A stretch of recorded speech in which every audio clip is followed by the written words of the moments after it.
जहाँ थिला पूर्व भारतवर्ष ए वर्तमान भारतवर्ष नुहे आर्थिक प्रगति हार बढ़ी किंतु नरेंद्र मोदी जातीय आंतरिक स्तर में भारत जो स्थान आसी जाइए से स्थान को व्यवहार कर आंतर्जातिक स्तर में जोगाजोग वृद्धि कर प्रधानमंत्री नरेंद्र मोदी लगातार भाव में 3 थर निर्वाचन जी प्रधानमंत्री रहा जिते दिन प्रधानमंत्री रही से देशर प्रथम प्रधानमंत्री जवाहरलाल नेहरू निर्वाचित हुई 3 थर प्रधानमंत्री रहिबार जो रेकर्ड ताकू अतिक्रम करिथिबा नै चर्चा चली प्रचार भी होउछि प्रचार बा स्वाभाविक नरेंद्र मोदी होउचंदी स्वाधीन भारत इतिहास रे प्रथम प्रधानमंत्री जे कि कंटिन्यूअसली आपण नेहरू सहित तांको तुलना करबाटा जो माने करूचंदी टिके भूल करूचंदी नेहरू को कार्यकाल जति 52 थिला 57 62 बाबूजन 3 थर ये मद 14 19 24 जीति और प्रधानमंत्री होती से हिसाब करुँच नेहरू होती देशर प्रथम प्रधानमंत्री प्रधानमंत्री हवा पूर्व केपरि प्रधानमंत्री होते 47 ରୁ 52 कहीं देशवासी निजे गांधीजी जीवित थे कांग्रेस दल को क्षमता आसला ब्रिटिशर्स मैंने गले देश विभाजन भी है इवन देश विभाजन पूर्व भी नेहरू भारतवर्षर प्रधानमंत्री हेबे एक कथा कांग्रेस दल बा महात्मा गांधी स्थिर करथिले कहीं स्थिर कले कारण स्वाधीनता संग्राम रे नेहरूंकर प्रमुख भूमिका नेहरू प्रधानमंत्री हेबे एवं सरदार वल्लभ पटेल उप प्रधानमंत्री हेबे एटा निष्पत्ति होइतिला से अनुसार हेले कारण नेहरूंकर गोटे स्वाधीनता संग्राम रे गोटे विराट इतिहास अच्छी इवन सरदार पटेल 52 निर्वाचन पूर्व मृत्यु हो गला बयस अधिका थिला सपोज नेहरूंकर मृत्यु हो जाता 52 निर्वाचन पूर्व तथापि नेहरूंकर स्वाधीनता संग्राम अध्याय को कई पछक नहीं पार ना कारण स्वाधीन संग्राम भितर मतलब 12 वर्ष जेल जाइए स्वाधीन संग्राम भितर सबुठ बड़ भितर बहुत बड़ बड़ महापुरुष मैंने थे बहु बड़ महापुरुष त्याग करते जेल जाते ये होते त्याग करते ता भितर भी महात्मा गांधी पर जदि कौन व्यक्ति सारा देश में आदृत थे एवं विदेश में भी भारतीय स्वाधीन संग्राम आंदोलन नाम किसी ख्याति अर्जन करते सी हूँ पंडित जवाहरलाल नेहरू से कराइला किंतु यह सत्य 52 निर्वाचन जीतते से तो विरोधी पक्ष नथिले कहले चले 57 निर्वाचन जीति 62 निर्वाचन जीतिकी होते प्रधानमंत्री होते 62 निर्वाचन जीतला पर चीन युद्ध भी है 1964 हृदघात मृत्यु है जब 64 मृत्यु हो ना निर्वाचन पूर्व मृत्यु हो जाए तथापि मतलब भारतीय स्वाधीन संग्राम में भूमिका एवं था नेताजी सुभाष बोस स्वाधीनता पर नथिले कि नेताजी सुभाष बोस भूमिका तो क्या अस्वीकार कर पाना सेमती नेता नेहरू से भूमिका रही था किंतु स्वाधीनता पर से 3 थर प्रधानमंत्री निर्वाचित होते नरेंद्र मोदी निर्वाचन में कारण अन्य कौन प्रधानमंत्री होती इंदिरा गांधी होती अटल बिहारी वाजपेयी होती नरसिंह राव होती राजीव गांधी होती इंदिरा गांधी 66 प्रधानमंत्री हेले लाल बहादुर शास्त्री मृत्यु पर कि 66 निर्वाचन में कांग्रेस दल तथा जीतला आपण भावते जब नेहरू मृत्यु न होता नेहरू भी जीता 66 कथा हूँ पुणी 71 निर्वाचन इंदिरा गांधी जीतिले किंतु एमरजेंसी कले 77 गले पुणी 80 पुणी आसिले किंतु नरेंद्र मोदी लगातार भाव में 2014 2019 2024 निर्वाचन 2014 प्रथम दर पाई जड़े अण कांग्रेस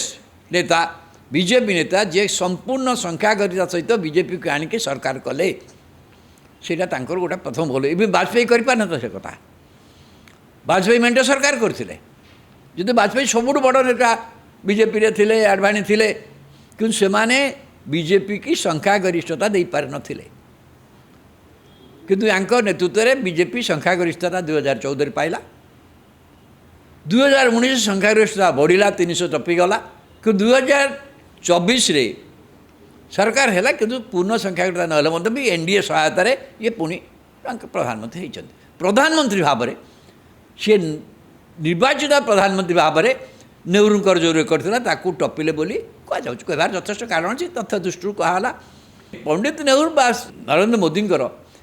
कंपारिजनटा जो मैंने करवा उचित नुह यही सकाशे गोटे देश गढ़ार प्रथम प्रधानमंत्री आ बर्तमान देश चलैबारे देश चल गोटे नुआ दिग देवार प्रधानमंत्री ये दुईटा अलग कथा देश को गढ़ा संविधान प्रणयन करवा संविधान कहीपारती आम्बेडकर ड्राफ्टिंग कमिटी चेयरमैन थे नेतृत्व तो संविधान है संविधान व्यवस्था न्यायिक व्यवस्था सांसद एग्जीक्यूटिव आर अथॉरिटी इंस्टीट्यूशन गढ़ा शिक्षानुष्ठान गढ़ा आईआईटी गढ़ा एम्स गढ़ा गोटे अनुष्ठान गढ़ापी जहाँ जहाँ दरकार करते एवं सारा भारत वर्षर मानसिकता को गोटे वैज्ञानिक दृष्टिभंगी भारतीय जनमानस नवा दिगरे प्रयास करते सी गोटे भिन्न चैप्टर मु भावी नरेंद्र मोदी आसला नरेंद्र मोदी पूर्व अटल बिहारी वाजपेयी प्रधानमंत्री थे इवन नरसिंह राव 5 वर्ष काल से देश में गोटे बड़ आर्थिक संस्कार आने दिगरे प्रथम जो आर्थिक संस्कार ए चली वाजपेयी से संस्कार को आहरी आगू खाली नेला ना तो गतिशील करेले जो रास्ता घाट जो देखुं आप जो व्यवस्था भारत पर जातीय राजपथ हुए तार विकास दिगरे गाँ गंडारे तार मूल उद्देश्य स्थापन कले तापर मनमोहन सिंह आस 10 वर्ष रही सी गोटे मेंटे सरकार किंतु निजर संख्या सरकार कथम कले बहु वर्ष पर नरेंद्र मोदी बीजेपी सरकार 2019 मत आसला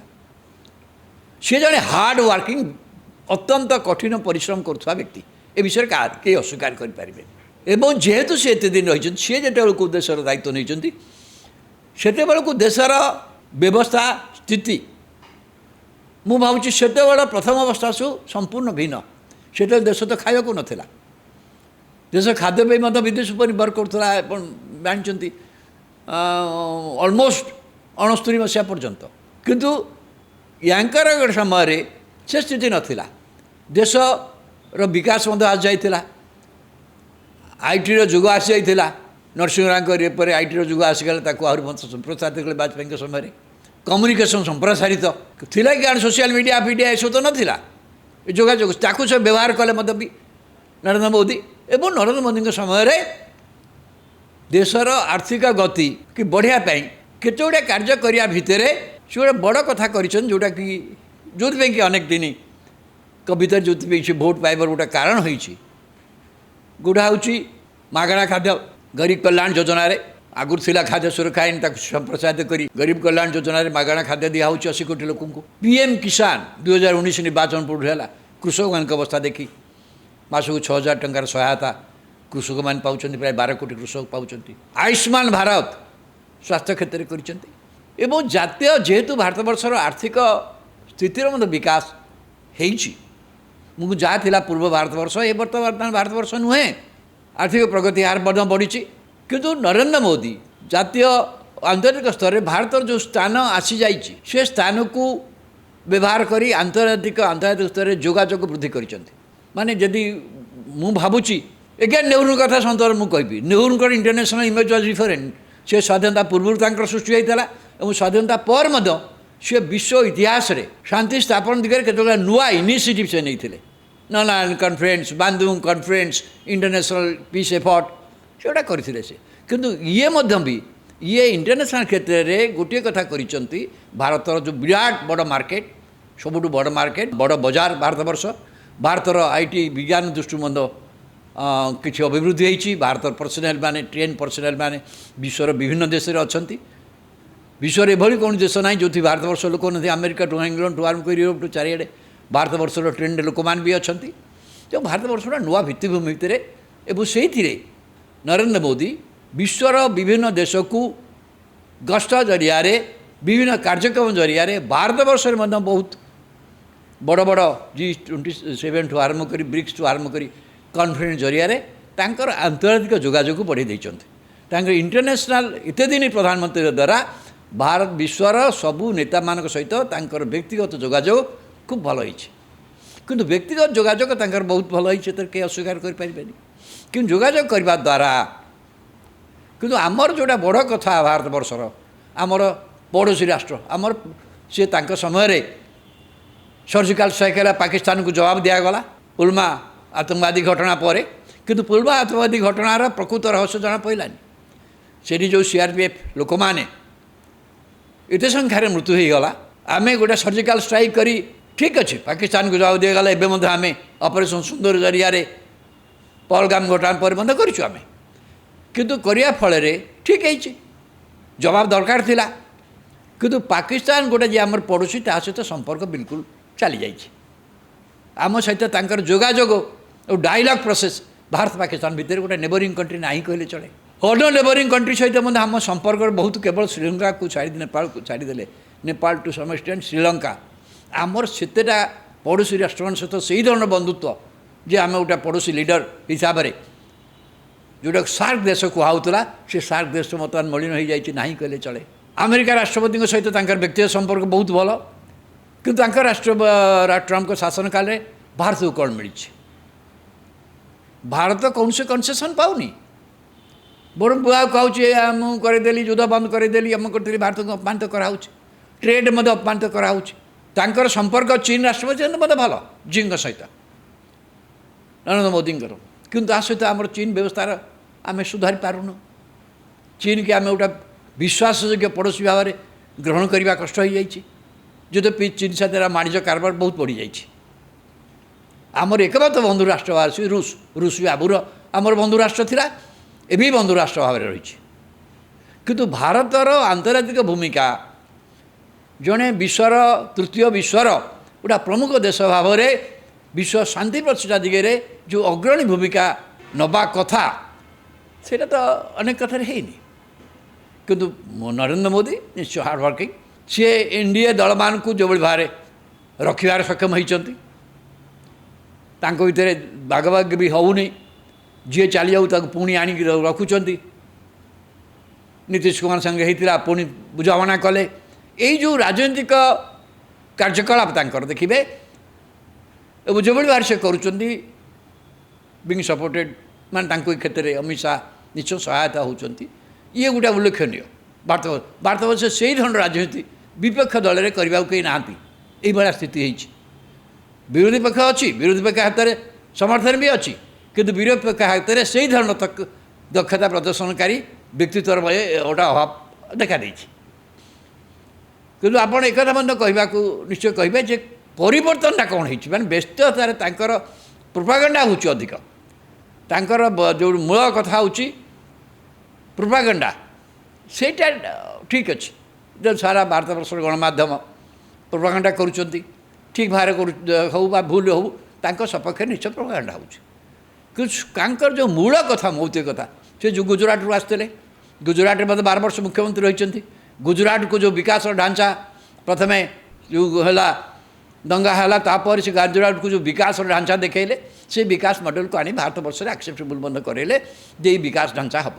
କିନ୍ତୁ ଆସିଲା ପରେ ମଧ୍ୟ ଭାରତବର୍ଷରେ ଗୋଟିଏ ବଡ଼ କଥା ହେଉଛି ଯେ ଭାରତବର୍ଷର ବ୍ୟବସ୍ଥାରେ, ଫେଡେରାଲ ବ୍ୟବସ୍ଥାରେ ଏବେ ମଧ୍ୟ ଅନେକ ରାଜ୍ୟ କେନ୍ଦ୍ର କାର୍ଯ୍ୟ ଉପରେ ସନ୍ଦେହ ପ୍ରକାଶ କରୁଛନ୍ତି। ଗୋଟେ ଫେଡେରାଲ ଷ୍ଟ୍ରକ୍ଚରଟାକୁ ଷ୍ଟ୍ରେଙ୍ଗଦେନ୍ କରିବା ଦିଗରେ ସେ ଯେତିକି ଭୂମିକା ନେବା କଥା ସମ୍ଭବତଃ କେଉଁଠି ନେଇପାରୁନାହାନ୍ତି। ଯଦିଓ ଯୋଜନା କମିଶନ ବର୍ତ୍ତମାନ ନୀତି ଆୟୋଗ ହୋଇଛି, ଏକଥା ମଧ୍ୟ ହେଇଛି ସବୁଠୁ ବଡ଼ ଅସୁବିଧା ଯେଉଁଟା ହେଉଛି ସେଇଟା ହେଉଛି ଦେଶରେ ଆମେ ଯେତେ ହେଲେ ମଧ୍ୟ ହିନ୍ଦୁ ତ ଯେତେ ପ୍ରଚାର କଲେ ଭାରତବର୍ଷରେ 80-82 ଭାଗ ହିନ୍ଦୁ ହେଲେ ମଧ୍ୟ ଏ ଦେଶରେ ଆଟଲିଷ୍ଟ 17-18% ଅଳ୍ପ ସଂଖ୍ୟକ ଲୋକ ଅଛନ୍ତି। ମୁସଲମାନ, ଖ୍ରୀଷ୍ଟିଆନ, ଶିଖ,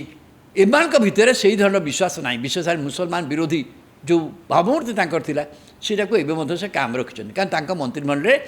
ଜଣେ ହେଲେ ମୁସଲମାନ ନାହାନ୍ତି, ବା ସେ ଯେଉଁ ତାଙ୍କ ରାଜନୀତିରେ ଏମାନଙ୍କୁ ଗୋଟେ ସ୍ଥାନ ଦେଉନାହାନ୍ତି, ଯଦି ସେମାନଙ୍କ ସଂଖ୍ୟା ଭାରତବର୍ଷ ହୁଅନ୍ତୁ। ଏଇଟା ମଧ୍ୟ ବିଦେଶରେ ଭାରତର ଭାବମୂର୍ତ୍ତି କି ଜଣେ ଗୋଟେ ଗଣତାନ୍ତ୍ରିକ ରାଷ୍ଟ୍ର ଭାବରେ ସମସ୍ତଙ୍କୁ ନେଇ ଚଳୁଥିବା ରାଷ୍ଟ୍ର ଭାବରେ ଭାରତବର୍ଷର ଭାବମୂର୍ତ୍ତି କେଉଁଠି ନା କେଉଁଠି ଗୋଟେ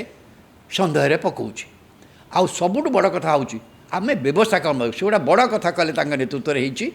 ଯେ ଆମେ ନୂଆ ଶିକ୍ଷା ବ୍ୟବସ୍ଥା କଲେ। 2020 ନୂଆ ଶିକ୍ଷାନୀତି ଆସିଲା। ଏ ନୂଆ ଶିକ୍ଷାନୀତି ଯେତେବେଳେ ଆସିଲା କୋଭିଡ଼ ପିରିୟଡ଼ରେ, ତାପରେ ଆସିଲା, ଆମେ ବର୍ତ୍ତମାନ କାର୍ଯ୍ୟକାରୀ ହୋଇଗଲାଣି। ଶିକ୍ଷାନୀତି 2022ରୁ କାର୍ଯ୍ୟକାରୀ ହେଉଛି। ଏବେ ତ ଆମ ରାଜ୍ୟରେ ମଧ୍ୟ କାର୍ଯ୍ୟକାରୀ ହୋଇଯାଇଛି ପୁରା। କିନ୍ତୁ ନୂଆ ଶିକ୍ଷାନୀତି ସତ୍ତ୍ୱେ ଯୁବଗୋଷ୍ଠୀର ଶିକ୍ଷା ବ୍ୟବସ୍ଥା ଉପରେ ବିଶ୍ୱାସ ତୁଟୁଛି। କାହିଁକି? ଆପଣ ଦେଖୁଛ ନିଟ୍ ଘଟଣା ଯାହା ହେଲା CBSE ଘଟଣା ଯାହା ହେଲା ସେଇଟା ଯେତିକି ବଡ଼ କଥା ତାହାଠୁ ଆହୁରି ବଡ଼ କଥା ହେଉଛି এই ଭାରତବର୍ଷର ଏଡୁକେସନ୍ ଇନଷ୍ଟିଟ୍ୟୁସନ୍ ଯେମିତି ଭାରତବର୍ଷର ମୁଖ୍ୟ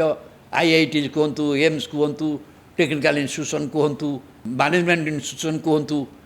ଏଥିରେ ଯେଉଁ ଫ୍ୟାକଲ୍ଟି ପୋଜିସନ୍ ସବୁଠୁ ଦେଖିବେ 35% ଜାଗାରେ ଖାଲି ଲୋକ ନାହାନ୍ତି ଯେଉଁଠି 35% ଫ୍ୟାକଲ୍ଟି ପୋଜିସନ୍ ଯେଉଁଠି ଖାଲି ଓଭରଅଲ୍ କେତେ ଜାଗାରେ ତ 50% ନାହାନ୍ତି ତାହେଲେ ପାଠପଢ଼ା କ'ଣ ହେଉଥିବ ଭାବନ୍ତୁ ଆପଣ ମେଡ଼ିକାଲ କଲେଜ ଖୋଲା ହେଉଛି ସେଠି ଫ୍ୟାକଲ୍ଟି ନାହାନ୍ତି ପାଠ ପଢ଼ିବାକୁ ଲୋକ ନାହାନ୍ତି ଏଥିରେ କିପରି ଭାବରେ ଶିକ୍ଷା ବ୍ୟବସ୍ଥାର ଉନ୍ନତି ହେବ ଏବଂ ନୀତି ଆୟୋଗ ବର୍ତ୍ତମାନ କହିଯାଇଛି ଯେ ଭାରତବର୍ଷର 80% ସ୍କୁଲମାନଙ୍କରେ ଯେଉଁ ଶିକ୍ଷକମାନେ ଅଛନ୍ତି ତା ଭିତରୁ 80% ଶିକ୍ଷକଙ୍କର ଶିକ୍ଷକ ହେବାର କୌଣସି ଯୋଗ୍ୟତା ନାହିଁ ଏଡୁକେସନ୍ ଷ୍ଟାଣ୍ଡାର୍ଡ଼ ଅତ୍ୟନ୍ତ ଦୁର୍ବଳ ଅଛି ତାକୁ ବଦଳାଇବା ଦିଗରେ ନରେନ୍ଦ୍ର ମୋଦି ଯଦି କିଛି କରିପାରିବେ ବିଶେଷ ଭାବରେ ଶିକ୍ଷା କ୍ଷେତ୍ରରେ ତାହେଲେ ଗୋଟେ ଯୁଗାନ୍ତକାରୀ ପଦକ୍ଷେପ କାରଣ ମୌଳିକ ପରିବର୍ତ୍ତନ ସେଥିରେ ହେବ ସେ ମୌଳିକ ପରିବର୍ତ୍ତନ ଆଉ ନୂଆ ଶିକ୍ଷାନୀତି ସତ୍ତ୍ୱେ ହେଇପାରୁନି এইটা ହିଁ ବଡ଼ ପ୍ରଶ୍ନବାଚୀ ହିସାବରେ ତାଙ୍କ ପାଇଁ ରହିବ